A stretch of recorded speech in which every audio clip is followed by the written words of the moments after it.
Everyone. तो once again मैं आप सबके सामने हूँ।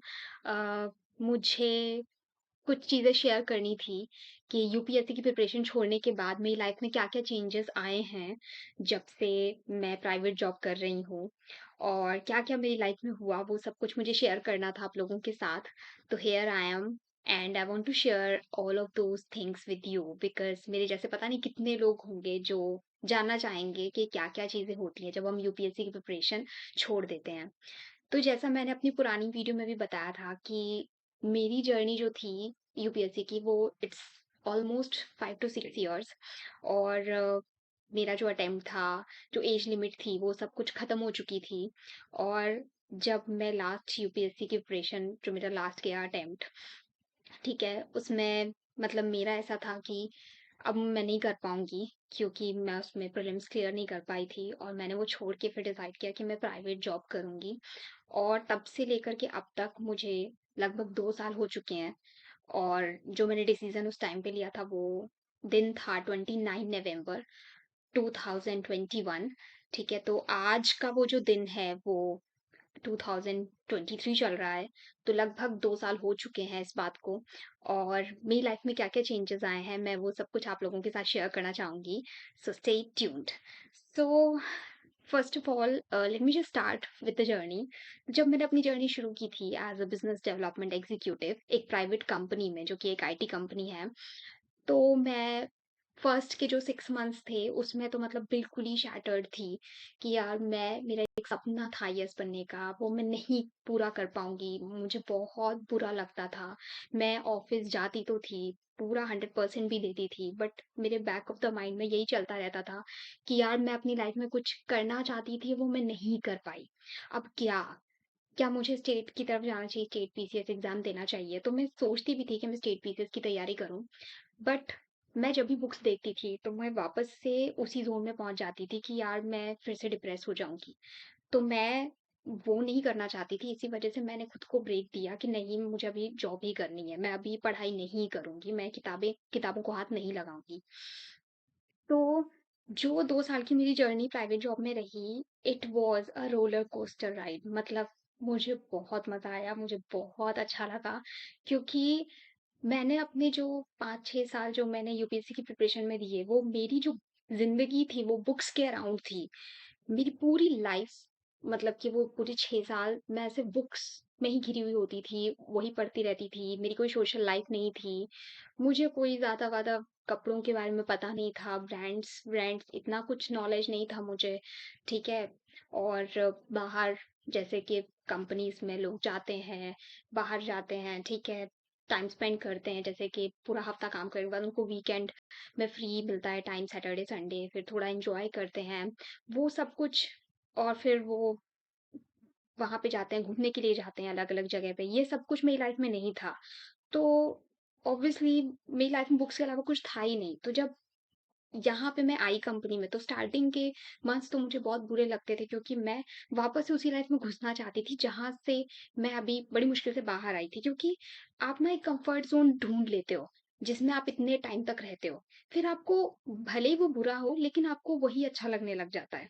तो मेरे साथ भी वही हो रहा था, मैं उससे बाहर नहीं निकल पा रही थी और जब मैं बाहर निकली भी, तो भी मुझे उसी की याद आ रही थी, कि नहीं मुझे वही ज़ोन चाहिए। ठीक है? सो जैसे-तैसे वो पूरा साल बीता, ठीक है? जब साल बीता तो थोड़ा अच्छा लगा बिकॉज़ मुझे अभी भी याद है जो मेरी फर्स्ट सैलरी थी जब वो आई थी, तो वो 15,000 रुपीज़ थे और वो सैलरी मुझे इतनी अच्छी लग रही थी, इतनी ज़्यादा लग रही थी, मतलब लग रहा था यार कितना मैंने अचीव कर लिया। और फर्स्ट, सेकंड, थर्ड मंथ की सैलरी बचा के मैंने अपने लिए, अपने पैसों से सबसे पहली चीज़ जो ली वो फ़ोन लिया नया, क्योंकि मेरे पास नया फ़ोन नहीं था। इतने सालों से मैं एक ही फ़ोन यूज़ कर रही थी जब मैं प्रिपेयर कर रही थी और वो फ़ोन में प्रॉब्लम्स थी, बट मैं यही सोच रही थी कि अभी मेरे पास पैसे नहीं है, जब मेरे पास पैसे आ जाएँगे, आईएएस बन जाऊँगी, तब फ़ोन खरीदूँगी, जो कि कभी हो नहीं पाया। बट प्राइवेट जॉब में लगने के बाद मुझे लगा कि चलो अब पैसे अगर 15,000 आ रहे हैं मेरे पास, तो सबसे पहली चीज़ जो मुझे लेनी चाहिए वो है अच्छा फ़ोन। अच्छा फ़ोन इन द सेंस कि 7 टू 8,000 रुपीज़ का कोई भी फ़ोन आ जाए जिसमें अच्छी कॉलिंग वगैरह सब कुछ हो सके। तो वो चीज़ मैंने किया और वो फ़ोन मेरे पास अभी भी है। ये रहा मेरा फ़ोन, जो मैंने अपनी फर्स्ट सैलरी से लिया, ठीक है? तो ये टेक्नो स्पार्क का फ़ोन है, ठीक है? ज़्यादा कोई है नहीं, मतलब 7,000 का मुझे पड़ा था। बट मेरे लिए इस फ़ोन की बहुत अहमियत है, ठीक है? क्योंकि ये फ़ोन मैंने अपनी सैलरी से लिया था और इसको मैं आज भी यूज़ कर रही हूँ, अच्छा चलता है। सो या for me this phone is very, very big achievement. तो फर्स्ट, सेकंड मंथ की अपनी वही सैलरी बचा के मैंने सबसे पहली परचेज़ जो की थी वो अपने लिए फ़ोन खरीदा था। और दूसरी परचेज़ जो थी मेरी, वो थी मेरी बहन के लिए फ़ोन लेना, बिकॉज़ मेरी बहन का भी वही चीज़ है, वो भी एग्ज़ाम की तैयारी कर रही है, उसका तो अभी भी क्लियर नहीं हो रहा है, ठीक है? तो वो भी तैयारी कर रही है, वो भी काफ़ी डिप्रेस रहती थी, तो उसके पास भी ऑब्वियसली फ़ोन नहीं था, तो मैंने उसको सबसे पहले फ़ोन खरीद के दिया। तो हमने फ़ोन खरीदा मतलब अपने लिए और अपनी बहन के लिए। तो ये मेरी पूरी सैलरी की कहानी, ठीक है? कि कैसे सैलरी मेरी 15,000 हुई, 15 के बाद फिर 35 हुई, 35 के बाद फिर 45 हुई, 45 के बाद फिर 55 हुई।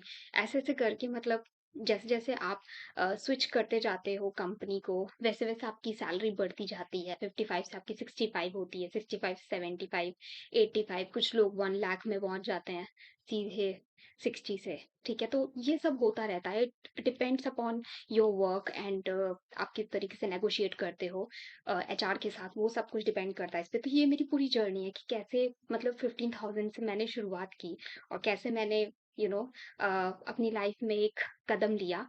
और अब तो ऐसा है कि जब आप प्राइवेट जॉब में जाते हो सब अच्छे-अच्छे कपड़े पहन के आते हैं, सब ब्रांडेड चीज़ें पहनते हैं, branded in the sense Levi's में जीन्स हो गई, ठीक है? फिर आईफ़ोन तो भई हर किसी के पास होता है, आप किसी भी आईटी कंपनी में घुस जाओ, हर किसी के पास आईफ़ोन है, इट्स वेरी कॉमन, ठीक है?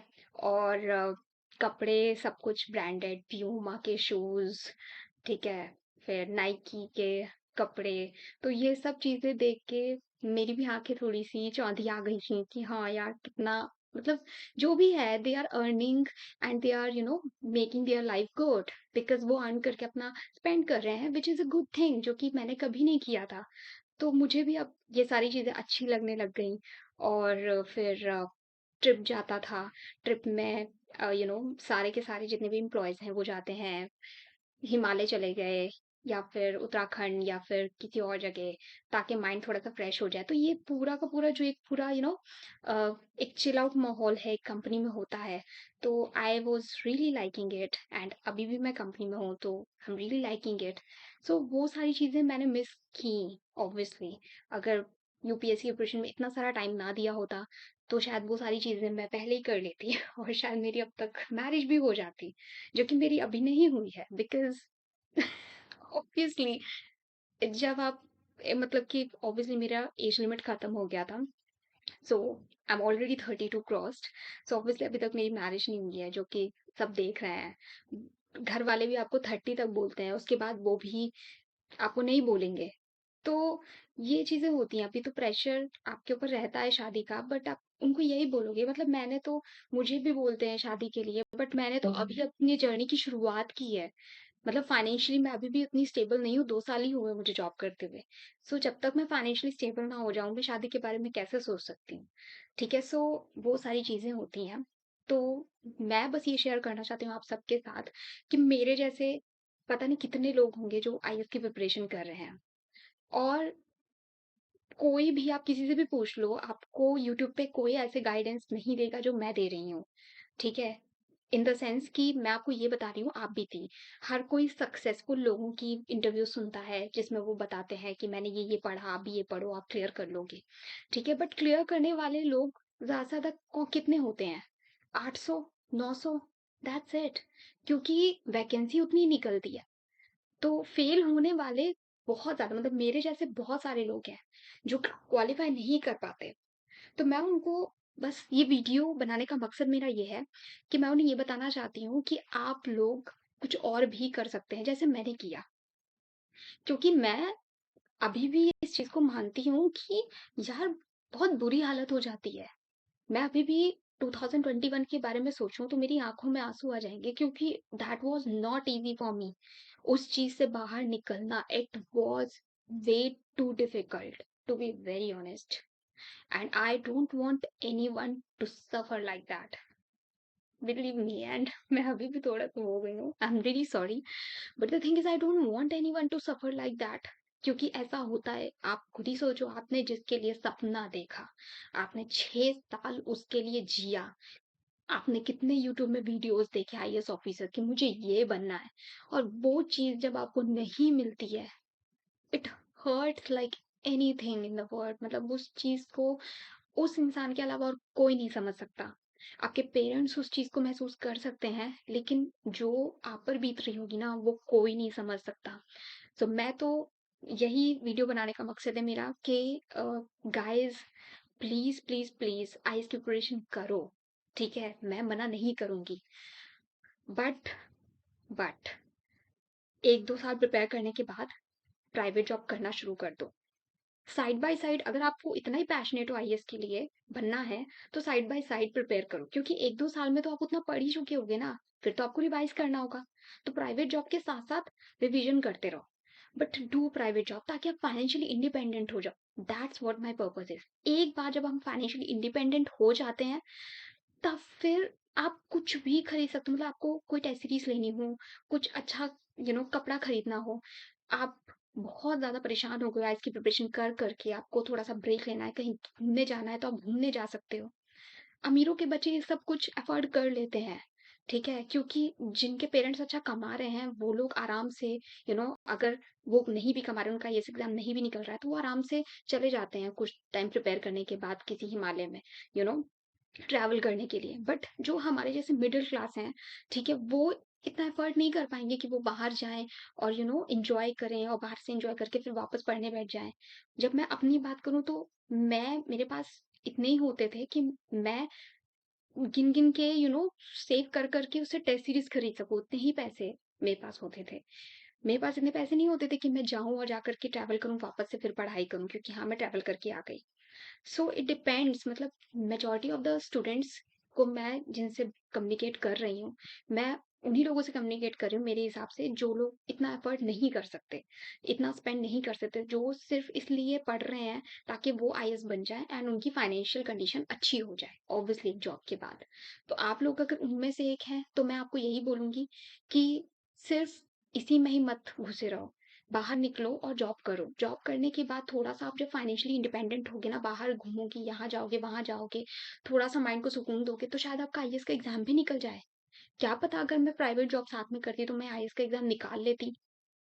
ठीक है, क्योंकि मेरे पास फिर मैं फाइनेंशियली इंडिपेंडेंट होती, मैं टेस्ट सीरीज ले लेती, मैं कहीं बाहर घूमने चली जाती और घूमने जाकर के वापस आती और अपना वापस से पढ़ाई करती एक फ्रेश माइंड के साथ, जो कि मेरे पास नहीं था, क्योंकि I was not financially independent. I have only enough money कि मैं सिर्फ बुक्स खरीद सकूं, और टेस्ट सीरीज जो दिल्ली में होती हैं वो कोरियर से मंगा सकूं, उतने ही मेरे पास होती थी अमाउंट। सो वो भी बहुत ज़्यादा रिक्वेस्ट करने के बाद अपने पेरेंट्स से। सो मैं बस आप लोग को यही बोलूंगी कि अगर आपकी कंडीशन भी ऐसी है, तो please do not waste your time. मतलब 1-2 साल इन्वेस्ट करने के बाद just go and do the job.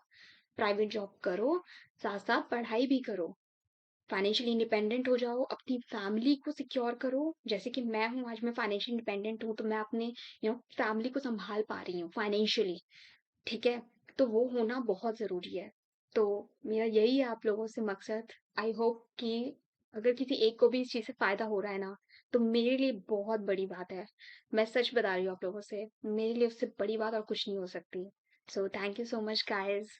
ठीक है, जो मैंने बोला है उस पे गौर करना, and all the very best. ठीक है, अगर जो भी अपनी आईएएस की जर्नी शुरू करने वाले हैं, उन सबको all the very best. And या, थैंक यू। बाय।